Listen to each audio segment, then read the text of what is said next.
నమస్కారం. నేటి మన సమాజంలో లోపించిన మానవతా విలువలను పెంపొందించేందుకు మానవతా స్వచ్ఛంద సేవా సంస్థ చేస్తున్న కృషి ఎవరూ మరువరానిదని సైకాలజిస్ట్ నండూరి సవిత పేర్కొన్నారు. గమిని ఫంక్షన్ హాల్లో ఆదివారం నిర్వహించిన మానవతా స్వచ్ఛంద సేవా సంస్థ నూతన పాలకవర్గ ప్రమాణ స్వీకార మహోత్సవంలో ఆమె ముఖ్య అతిథిగా పాల్గొని మాట్లాడారు. హార్మోనియస్ అసలు హ్యాపీ హెల్దీ హార్మోనియస్ అన్నంత కాన్సెప్ట్ తో వెళ్ళేటువంటి సంస్థ నేను ఇంతవరకు వినలేదండి. ఏంటంటే సమాజంలో అందరూ సంతోషంగా ఉండాలి, మనము ఉండాలి, ఎదుటివాడు కూడా ఉండాలి. మనందరికీ తెలుసు, ఒక చిన్న విత్తనం గనక మనం భూమిలో నాటితే క్రమేపీ ఎలా అయితే అది పెరిగి పెరిగి ఒక పెద్ద వృక్షంలా అయిపోతుంది. ఆ యొక్క వృక్షము మనకి ఏమిస్తుందండి? పళ్ళు, పువ్వులు, కాయలు, నీడ అన్నీ అందిస్తుంది కదా. అలాగే మన ఫౌండర్ ప్రెసిడెంట్ గారు రామచంద్రారెడ్డి గారు, ఆయన కూడా ఈ యొక్క సంస్థని చాలా చిన్న ఎత్తున మొదలెట్టారు. అలాంటి సంస్థ ఇవాళ ఒక పెద్ద చెట్టులా ఎదిగి ఎంతో మందికి దాని కింద నీడను అందిస్తోందండి. ఏ రూపంగా అంటే మీ అందరి రూపంగా. ఇంతమంది వాలంటీర్స్ కలిసి యొక్క సంస్థని నడపటం అనేది ఎలాగ, అది కూడా నాన్ ప్రాఫిటబుల్ బేసిస్ అండి. ఎవరికి ఏమీ ఇందులో శాలరీస్ కానీ ఏమీ లేవు. స్వచ్ఛంద సంస్థలా మీరందరూ ముందుకొచ్చి దీనికి సహకరిస్తున్నారండి. అనంతరం నూతన కమిటీ అధ్యక్షురాలుగా కటారి శారదాదేవి, ఉపాధ్యక్షురాలుగా కె వాణి, కె రాజరాజేశ్వరరావు, కార్యదర్శిగా బి రామకాశి, సహాయ కార్యదర్శిగా కెవి రమణమూర్తి, కోశాధికారిగా అక్కిన కాశీ విశ్వనాథంలతో పాటు డైరెక్టర్ల చేత central committee chairman Gamini Rambabu ప్రమాణ స్వీకారం చేయించారు. జాతి కుల మత ప్రాంతీయ భేదము లేకుండా మేమందరము కలిసి ఒకే కుటుంబంగా మానవతా సంస్థ అభివృద్ధికై కృషి చేస్తామని, ఆపదలో ఉన్న అభాగ్యులకు మా వంతు సహకారం అందించి వారి జీవితాలలో వెలుగులు నింపడానికి కృషి చేస్తామని ఈ సభకు వాగ్దానం చేస్తున్నాం. నిన్నటి వరకు అధ్యక్షునిగా వ్యవహరించిన అక్కాపంతుల బాలాజీ అధ్యక్షతన జరిగిన ఈ సమావేశంలో కార్యదర్శి ఆలపాటి సోమేశ్వరరావు నివేదికను అందించారు. ఈ కార్యక్రమంలో రాష్ట్ర కన్వీనర్ డాక్టర్ కోడూరి రాధా పుష్పవతి, జిల్లా సహాయ కార్యదర్శి బోయపాటి రామలక్ష్మిలు విశిష్ట అతిథులుగా పాల్గొని కొత్త కమిటీకి శుభాకాంక్షలు తెలిపారు.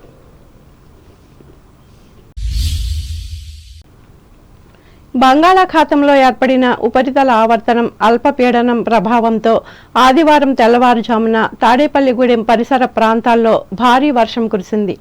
3:30 నుంచి 4:30 గంటల వరకు సుమారు గంటసేపు కురిసిన భారీ వర్షానికి పల్లపు ప్రాంతాలన్నీ జలమయమయ్యాయి.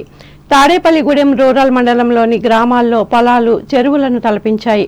ప్రస్తుతం రైతులు సార్వా సాగుకు దుక్కి దున్ని వరి నాట్లు వేసి పనిలో నిమగ్నమయ్యారు. నాట్లు వేసిన పొలాలు వర్షం నీటిలో మునిగిపోయాయి. కుంచనపల్లి, ఇటుకలగుంట, అమృతపురం, లింగరాయుడుగూడెం, మెట్ట ఉప్పరగూడెం, మోదుగగుంట, అప్పారావుపేట తదితర గ్రామాల్లో నాట్లు వేసిన పొలాలు నీట మునిగాయి. మెట్ట ప్రాంత గ్రామాలైన చిన్నతాడేపల్లి, కడియద్ద, కృష్ణాపురం, నీలాద్రిపురం, కొమ్ముగూడెం, జగ్గన్నపేట, బంగారుగూడెం తదితర గ్రామాలకు ఈ వర్షం మేలు చేసిందని రైతులు హర్షం వ్యక్తం చేస్తున్నారు.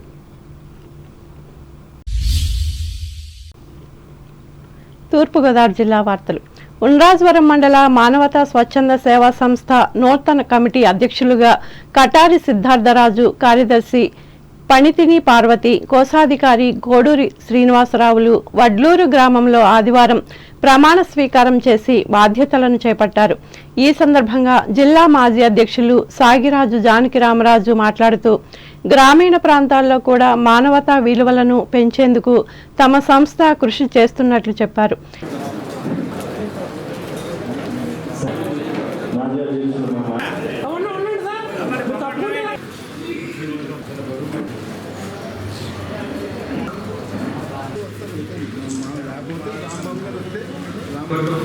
ఒక శాంతి సమాజాన్ని స్థాపించడం, ఒక గొప్ప సమాజాన్ని, ఒక ఉత్తమ సమాజాన్ని నిర్మాణం చేయడం అనేది ఈ మనసుతో వీరితో సాధ్యమయ్యే పని బాబు అని నిరాశ నిస్పృహలో ఉన్నటువంటి సమాజాన్ని మానవతా సంస్థ ఒక చక్కని దారిని, బ్రహ్మాండమైనటువంటి ఒక దారి, ఎలాగ ఈ సమాజంలో శాంతిని నెలకొల్పాలి అంటే నిజంగా ఎవరైతే సమాజంలో బాధపడుతున్నారో, ఇబ్బంది పడుతున్నారు, అందరికన్నా ఎప్పుడు మానవుడు ఎక్కువ ఇబ్బంది పడతాడు, ఎవరైనా మన వారు సాధన చేసినప్పుడు కానీ చాలా ఆ టైంలో ప్రయత్నించిన ఓదార్పు ఏదైతే ఉందో అది సమాజానికి మంచి, ఆ కుటుంబానికి కానీ మంచి, మనందరికి కూడా ఖచ్చితంగా అది దాన్ని గుర్తుంచుకుంటారు. తీసుకున్నటువంటి అత్యంత ముఖ్యమైనటువంటి ఈ శాంతి సమాజ కార్యక్రమం ఏదైతే ఉందో దాన్ని మనమందరూ కూడా మన నిరాశ నిస్పృహలు విడి కాకుండా ఈ సమాజాన్ని ఎవరు బాగు చేయలేదు, చెడుకుంది, పూర్తిగా చెడుకుంది, ఇది మన వల్ల కాదు అనేటువంటి నిరాశ నిస్పృహలకి ఒక మంచి సమాజాన్ని స్థాపించడం, దానికి ఎటువంటి యువకులు రావడం చాలా ఉపయోగించింది. ఇప్పటి వరకు అధ్యక్షునిగా పనిచేసిన కడలి మాణిక్యాలరావు అధ్యక్షతన జరిగిన ఈ సభలో ఇదే గ్రామానికి చెందిన doctor Katari Satyanarayanaraju, Manavata central committee director Gamini Rambabu, region కన్వీనర్లు ఎస్వి సతీష్ బాబు, బోయపాటి రామలక్ష్మిలు పాల్గొనగా కార్యదర్శి సుంకవల్లి వెంకటేశ్వరరావు నివేదికను అందించారు. అంబేద్కర్ కోనసీమ జిల్లా వార్తలు. 3 పార్టీల కలయికతో కూటమికి విజయం చేకూరిందని రాజోలు నియోజకవర్గ మాజీ ఎమ్మెల్యే రాపాక వరప్రసాదరావు అన్నారు. ఈ మేరకు మల్కీపురం మండలం చింతలమోరిలోని ఆయన నివాసంలో ఆదివారం విలేకరులతో మాట్లాడారు. అందరూ అంటున్నట్లు ఈవీఎంలు ట్యాంపరింగ్ జరగలేదని, 3 పార్టీల కలయిక వల్లే కూటమి గెలిచిందని చెప్పారు. వృద్ధాప్య పెన్షన్ 4,000, వికలాంగులకు 6,000 ఇస్తారనే ఆశతో ప్రజలు కూటమికి ఓటు వేశారని తెలిపారు.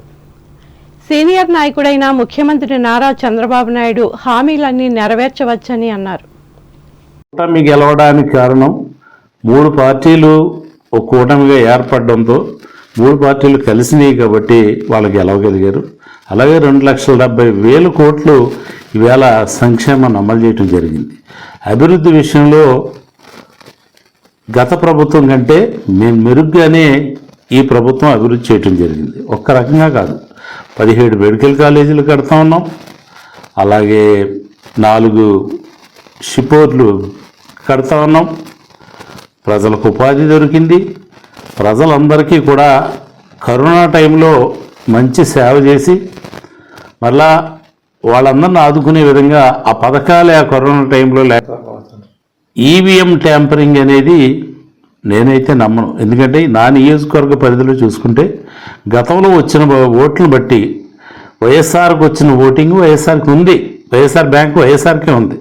కానీ తెలుగుదేశం, జనసేన, బీజేపీ కలిసి కూటమిగా ఏర్పడడంతో వాళ్ళకు వచ్చినటువంటి ఓట్లు వెళ్ళాయి కాబట్టి వాళ్ళు గెలవగలిగారు. ఇక్కడైతే నేను ట్యాంపరింగ్ నమ్మను. ఇక్కడ పూర్తిగా మన కళ్ళ ముందు కనిపిస్తూ ఉంది. ఏంటంటే పథకాలు పనిచేయలేదు, పథకాలు తీసుకున్నారు. ఇన్ని పథకాలు అమలు చేసినప్పటికీ కూడా ఇంకా చంద్రబాబు నాయుడు వస్తే 4,000 పెన్షన్ ఇస్తాడని, అలాగే మహిళలందరికీ కూడా 18 సంవత్సరాలు నిండిన తర్వాత 1,500 రూపాయలు ఇస్తాడని, అదేవిధంగా నిరుద్యోగ భృతి 3,000 రూపాయలు ఇస్తానని జరగనటువంటిది. ఎందుకంటే వికలాంగులకు 6,000 రూపాయల పెన్షన్ ఏమో జరగవచ్చేమో, అంత సమర్థుడు, అంత అనుభవమైనటువంటి వ్యక్తి జగన్ మన చంద్రబాబు నాయుడు గారు. జరుగుతాయేమో చూద్దాం. రోడ్ల విషయంలో కూడా రాజోల్లో అన్ని రోడ్లు కూడా వేశాం. అభివృద్ధి అంటే ఎంతకంటే అభివృద్ధి ఏముంటుంది. ఏలూరు జిల్లా వార్తలు. ఏలూరు జిల్లా ప్రముఖ పుణ్యక్షేత్రమైన ద్వారకా తిరుమల శ్రీ వెంకటేశ్వర స్వామి వారి ఆలయాన్ని తాడేపల్లిగూడెం నియోజకవర్గం కూటమి శాసనసభ్యులు బొలిశెట్టి శ్రీనివాస్ ఆదివారం సందర్శించారు. ఆలయానికి విచ్చేసిన ఆయనకు ఆలయ అధికారులు, అర్చకులు దేవాలయ మర్యాదలతో స్వాగతం పలికారు. ముందుగా శ్రీనివాస్ ఆలయ ప్రాంగణంలో ప్రదక్షిణలు నిర్వహించారు. అనంతరం శ్రీవారి బంగారు వాకిలి గుండా వెళ్లి స్వామి అమ్మవార్లను దర్శించి ప్రత్యేక పూజలు జరుపుకున్నారు. తరువాత ఆలయ ముఖమండపంలో ఆయనకు అర్చకులు స్వామివారి శేష వస్త్రాన్ని కప్పి వేద ఆశీర్వచనాన్ని అందజేశారు. అనంతరం ఆలయ అధికారులు శ్రీనివాస్కు స్వామివారి చిత్రపటాన్ని, ప్రసాదాలను అందజేశారు.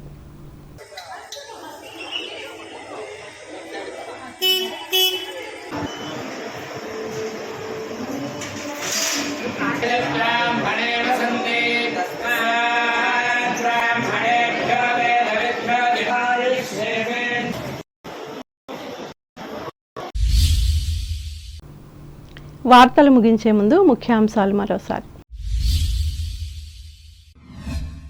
రాష్ట్రంతో పాటు నియోజకవర్గాన్ని సంపూర్ణంగా అభివృద్ధి చేస్తా. పాలకొల్లులో అభిమానులకు హామీ ఇచ్చిన మంత్రి డాక్టర్ రామానాయుడు. ప్రభుత్వం మారడంతో ఇంటి ముఖం పట్టనున్న సొసైటీల నామినేటెడ్ పాలక వర్గాలు. ఛత్రపతి శివాజీ స్ఫూర్తితో రాష్ట్ర అభివృద్ధికి బాటలు వేస్తున్న ముఖ్యమంత్రి చంద్రబాబు నాయుడు. తణుకులో స్పష్టం చేసిన ఎమ్మెల్యే ఆర్మిల్లి. జనసంఘ్ వ్యవస్థాపకులు శ్యాంప్రసాద్ ముఖర్జీకి తణుకులో ఘన నివాళులర్పించిన మున్సిపల్ మాజీ చైర్పర్సన్ డాక్టర్ రేణుక. మొక్కలు నాటిన కార్యకర్తలు. తాడేపల్లిగూడెం పరిసర ప్రాంతాల్లో కురిసిన భారీ వర్షంతో జలమయమైన రోడ్లు, చెరువులను తలపించిన పొలాలు. ఉండ్రాజవరం మండల మానవతా సంస్థ నూతన పాలకవర్గం ఎన్నిక. వడ్లూరులో ప్రమాణ స్వీకారం. ఎన్నికల్లో ఈవీఎంల ట్యాంపరింగ్లు నిజం కాదు. 3 పార్టీల కలయిక వల్లే వైసీపీ ఓటమి పేర్కొన్న రాజోలు మాజీ ఎమ్మెల్యే రాపాక. ద్వారకా తిరుమల పుణ్యక్షేత్రం చినవెంకన్నను దర్శించుకున్న తాడేపల్లిగూడెం ఎమ్మెల్యే బొలిశెట్టి. ప్రత్యేక పూజలు చేసిన అర్చకులు. ఈ వార్తలు ఇంతటితో సమాప్తం. నమస్కారం.